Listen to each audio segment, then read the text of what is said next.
Now, I want to talk about waste again. Just now we spoke about waste, right? So I want to talk about waste again. Imagine if you could transform waste from a burden to a resource.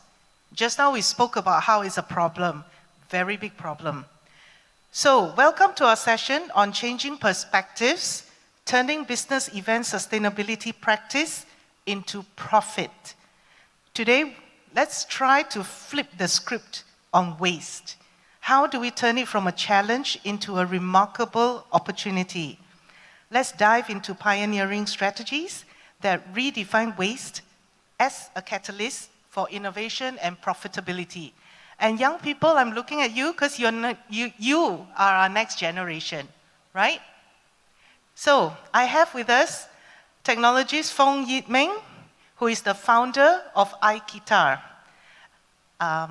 Okay, his CV is on the website. Maybe you can read it. But let me just introduce him. This mic. Can you maybe tell us a little bit about the work that you do and why you do it? Thank you, Datin. Good evening, everyone. So let me have a quick introduction of myself. My name is Fong Meng. You can call me technologist Fong, or you can call me Mike. Okay. I am very passionate in sustainability because during MCO we got locked down, right? And that time I was in Penang. And every morning I have the privilege to go to Botanical Garden for hiking. Then I start to realize that waste is going to be a big problem, and I want my future when I retire and for my children to have green place to hike with birds and animals around us, and I just don't want to live near a dump site. And that passion let me understand that we need to do something about sustainability. Okay, I'm a sustainability management development consultant, and I start up this i-KITAR because we want to help to solve the waste problem. Okay, so my idea is if you can't manage what you can't see, what you can't measure. So that's why when I was in this conference, I listened to the challenges that we are facing. I come up with one idea. It is by adding a lens to how we look at waste. Okay. What do I mean by that? Let me tell you the challenge. When we want to measure the waste we want to manage our waste, what is the first step that we need to do? We need to be able to visualize, see how much waste are we generating, see what kind of waste are we generating, and then moving forward, where and how we treat the waste. So the challenge when it comes to business event is, first of all, it's a very high-paced business, right? And we often realize that there's a lack of data collection, okay? And when we want to look at the sustainability reporting, we often lack of evidence to support our reports. And that's when it cannot allow us to visualize the operation. And if we can't see what's happening on the ground, the management will have limited knowledge to make their business practice sustainable. So our solution that we have developed is to digitize data collection for sustainability reporting, which means that try to imagine every event that we are running or we are operating, we have a ad hoc or a mobile recycle center that we already digitized to help you to collect data. So that gives you a very quick way to look at the reports and what are the waste generated. Okay, let me stop you here. Does anyone understand why we need to do sustainability reporting? Does anyone not understand? So you understand, right? Sustainability reporting is important because a lot of the countries these days are requiring it if you're part of the supply chain. And in Malaysia, Bursa Malaysia has already mandated that all public listed company has to publish sustainability reports, which means that all the suppliers, all the events they participate in, all need to be either ESG reporting or sustainability reporting, right? So you think about the problem we spoke about earlier, right? Waste. It's something that most of us just think of, oh, how do I throw it away? So my biggest problem is maybe I have to pay for expensive trucks to come and take it away, right? So think about, I always like to say, think about your biggest weakness and how do you flip it around, right? Because challenge and opportunity are two sides of the same coin. So this is a problem, we need to dispose of it, and it's very problematic, right? For exhibition organizers, we tell our contractors to absorb the cost. For venue, they're always measuring whether it's disposed properly, did it damage their premise when this is being done. But can you imagine if you take this problem and think of it as maybe it's something that can bring me returns, right? So if you can convert this into a ESG or sustainability reporting, it's a plus point, it's a competitive advantage. Because there will come a day where MNCs, PLCs, LLCs, they're not able to participate in events that doesn't have reporting. Think about that. So the first one to convert will be the one with the competitive advantage. And for the young people, you are young, so you are the ones with the innovative ideas, right? And you are digital natives, so you understand this. So when we talk about rubbish, so we are thinking, you know, how many lorries? How about we digitalize it? Actually, without digitalizing it, you can't collect actual data, so you can't measure anything. You can't say, okay, make data-driven decisions. You first have to collect the data. So I think that's what Mike is talking about. Of course, with a photo like this, yeah, waste is terrible, but that's as far as you can get. How many kilos is that? What is the carbon emission? You know, that is what you want to know. So that's the first step. If you think about it as something that can give you ROI. But what if you can go one step further? Can it become a profit, perhaps? Thank you, Datin. So in this photo, this is a collaboration that we did with a university. And in this one-day event, we managed to collect more than 100 kg of fabric.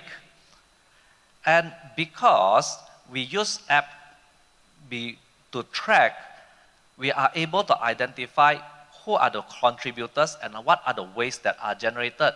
And from there, the management has an idea, or then they found that, oh, right, our student can come up with 100 kg of fabric in just one day. And then we look for partners like cloth, maybe, where we will collaborate and we turn this into their raw material. So this is the lens that we want to allow management to see.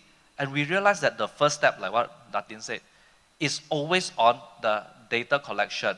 Because in manual data collection, it is very hard to collect all these very distributed data.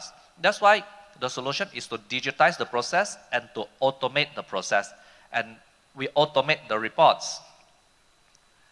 This is the solutions that we found quite relevant to the industry, where first of all, the company need to have a policy or a sustainability practice guidelines. And in this top-down driven approach, the management will then implement sustainability report and to automate the data collection. And the keyword here is really to automate the data collection and the reporting. Once we collect this data and the management has the visual, a dashboard to look at it, that is where businesses can optimize their business operation. I will give you a case study to rethink about category overages. So based on research, we found that the industry normally practice an average of 5% over attendees guarantee to make sure that we feed everyone well, everyone gets sufficient food. By having one more step where we automate a mailer through WhatsApp or through email that we send a reminder to the participants, since we are going to remind them to participate, right? We just need to add one more sentence. What is your appetite level? Or would you like to have lunch provided or not? By just adding one line of message in the mailer, when the participants reply yes or no, it actually helps the event organizers to re-gauge the amount of food that is going to be consumed on the actual day. So there was one case study where we managed to save from 15 to 60% below attendee count. So that gives you probably about 60 to 70% savings. It is a cost savings to the company. So what we want to add to your perspective is, when we start to think about sustainability, we are not talking about only tree huggings, right? We are coming from an angle of sustainability to see how we can optimize business so that we can have more profit or to reduce our costs. Any more slides? Yes. Okay. So, maybe you want to explain this. Right. So from this conference, okay, i-KITAR work with MASSCI to form a inner circle program where we invite you to be part of us, to join the roundtable discussion, to look at how we can further push sustainability into business and how we can add sustainability as the driver for business profit. So you can scan so that you can be part of the conversation. But Mike, I also want to ask you about the carting away of waste. So part of, MASSCI and i-KITAR, we are coming together to collaborate on solutions for business events. So one of the things that attracted me to you actually was your solution to help event organizers take away the waste. Not just that, before you take away, he added one layer of the digitalization. He weighs it, and the waste is actually integrated with the local town council's categorization of waste. And with the app, you can have a real-time reporting on what your carbon footprint was. So could you tell them a little bit about that? How does that work? Okay, this is where we identified that in business events we have a lot of waste generated, and the common practice now is to get some contractors to tow away the waste. Why is this happening? Because we are not sure of the value of the waste got transported. So you can digitize your process by adding just a layer of data collection where you weigh and you categorize the waste that generated. And once you add a data collection capabilities to your business and operation, you will start to be able to realize, oh, every event we generate X amount of plastic, X amount of metal, etc. From there, we will unlock new opportunities where you can actually sell this product direct to the recycling center. I'll give you a very simple example referring back to our event that generated fabrics. If we pay the contractor to tow it, it is a cost to us. But when we work with cloth, that is actually the raw material that they need, which in turn, it becomes a source of income for the company itself. And in the process, you generate that all-important report.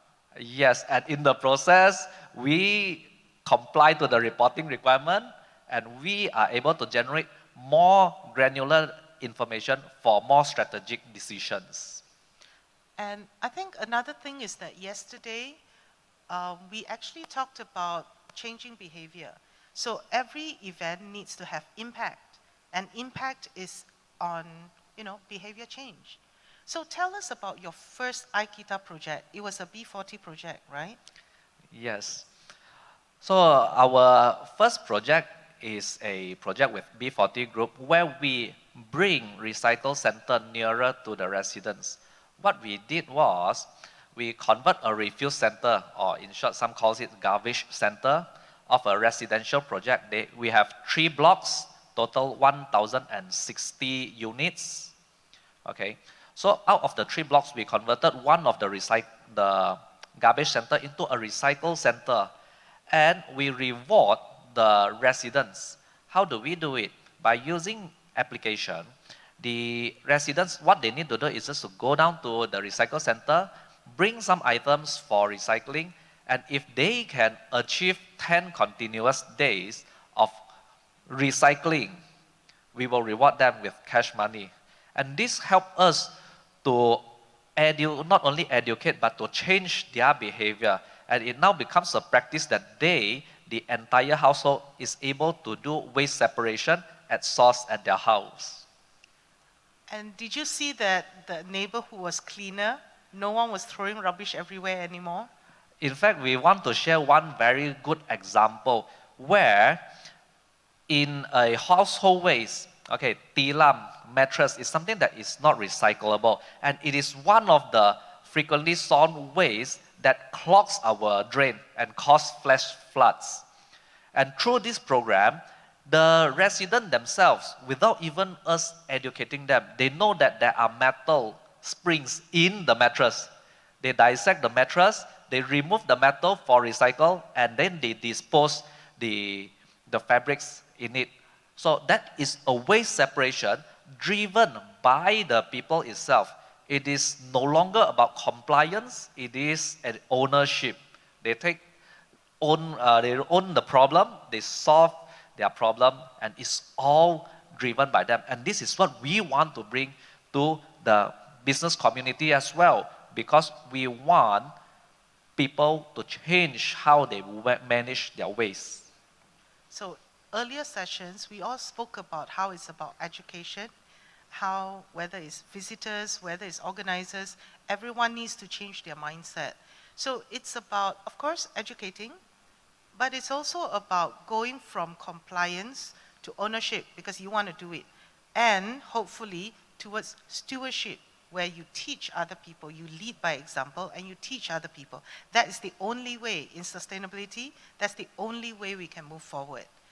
Now, does anyone at this juncture, does anyone have any questions for Mike?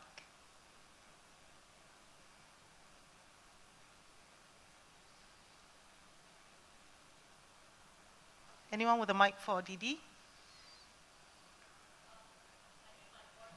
Okay.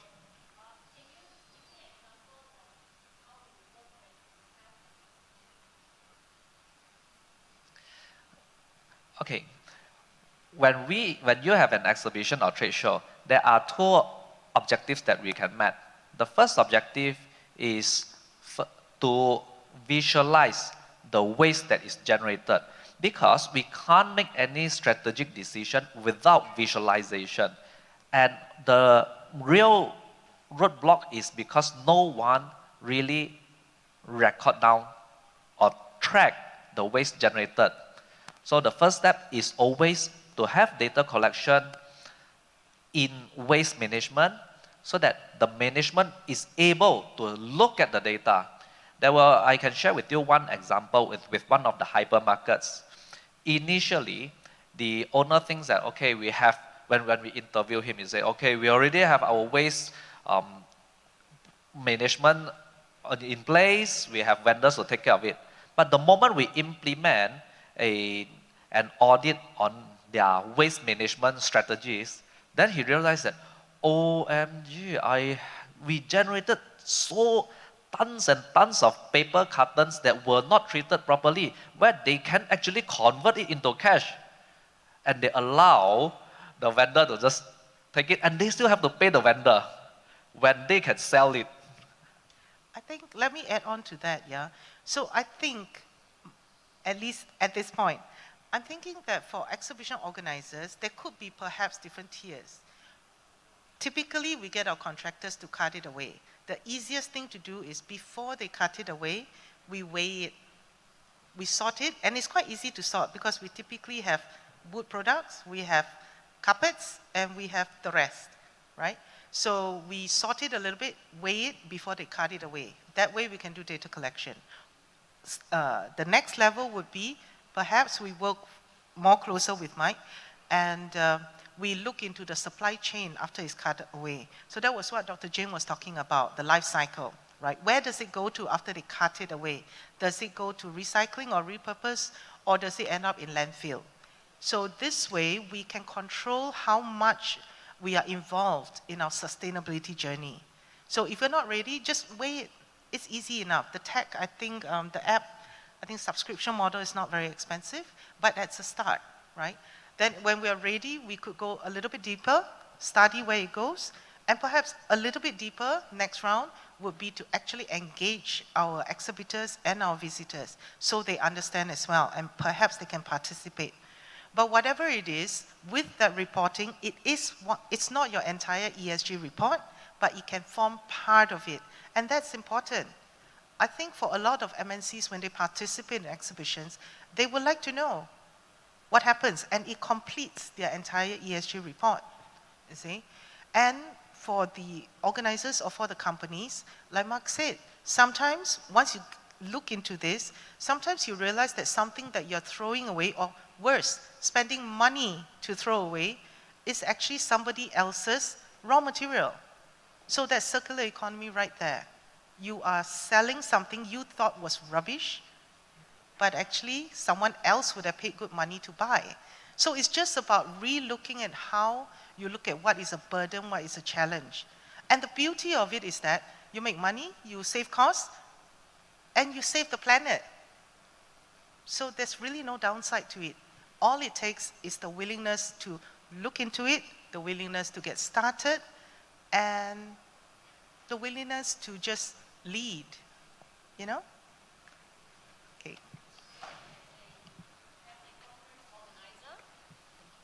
I think as a conference organizer, we tend to lift the waste of the exhibition floor to our main contractors to manage it, right? We never, as a conference organizer, I never think about it because I've appointed a main contractor and it's your job to make sure that the whole thing is returned intact to the venue. And I think maybe this conversation is something that we need to pick up with the booth contractors in our industry, in our ecosystem. That's why I suggested the roundtable. Yeah. Because this conversation right here, Yes. in ESG language, is what we call scope 3. Yep, And that's going to kick in a couple of years. yep, correct. Thank you. Any other questions?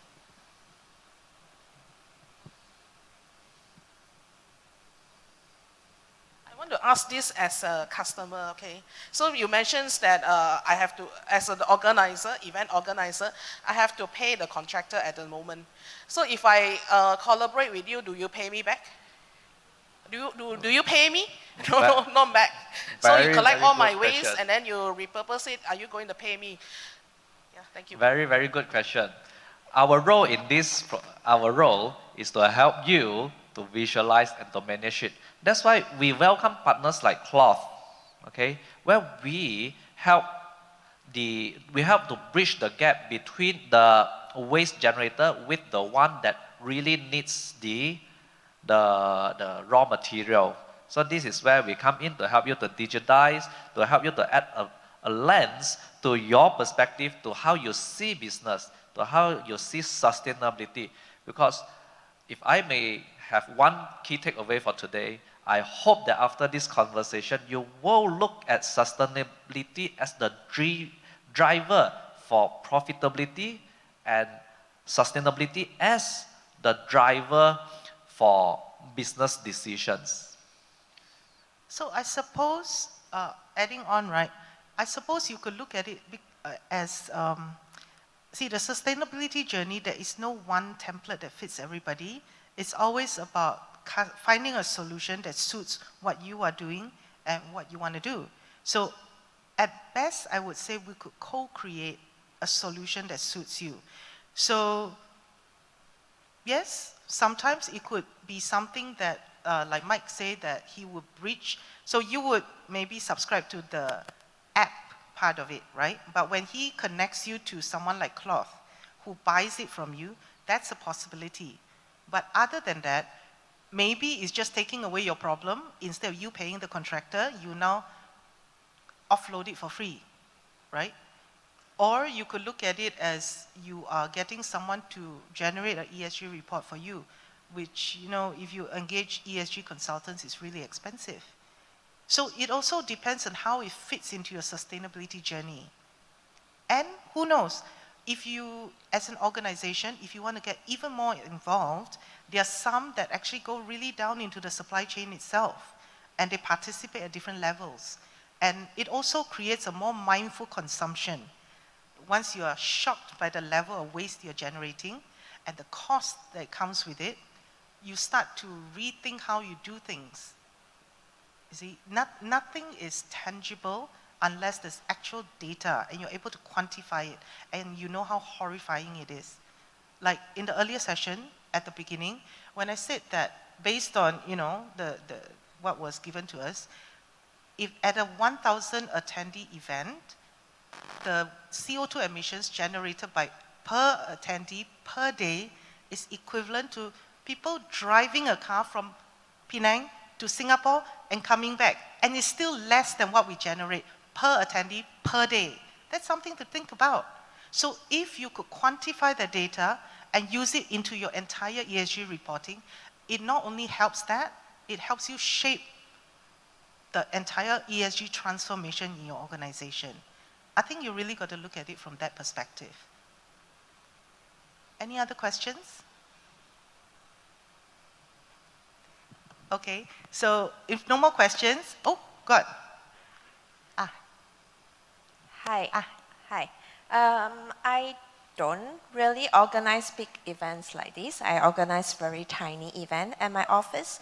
And in order to actually ask this question, it's just very personal. We have engaged a number of different collectors. As a public service, we offer neighbors or whoever who wanted to have a place to put their recyclables to put at those bins.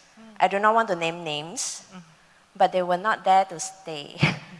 So can I know how long have you been around? How longer are you planning to stay in this i-KITAR thing?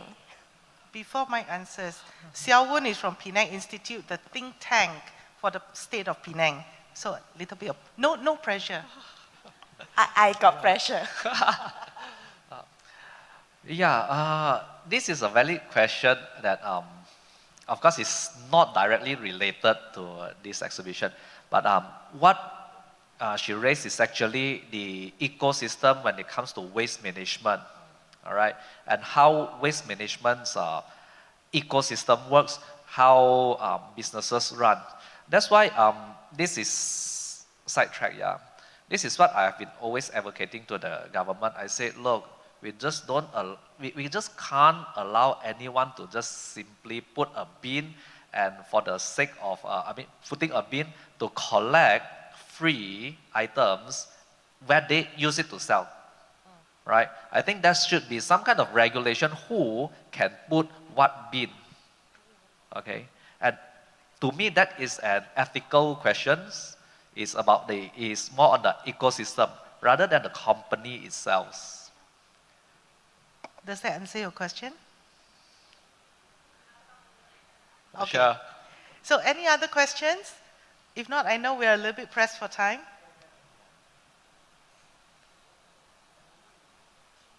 Okay, so I just want to end the session by saying that my NGO, the Malaysia Association of Sustainable Supply Chain and Innovation, we have officially entered into a MOU with i-KITAR to develop solutions for the business event industry. So this is pre-signed because in the interest of time, but we're just going to do a photo op here with all of you as our witness. Congratulations on the signing of your MOU. And thank you, i-KITAR, for giving us your input and also your ideas how the waste from business events can be recycled. That's right, ladies and gentlemen, we have another session which is our closing lecture coming up next. Thank you so much for still joining us here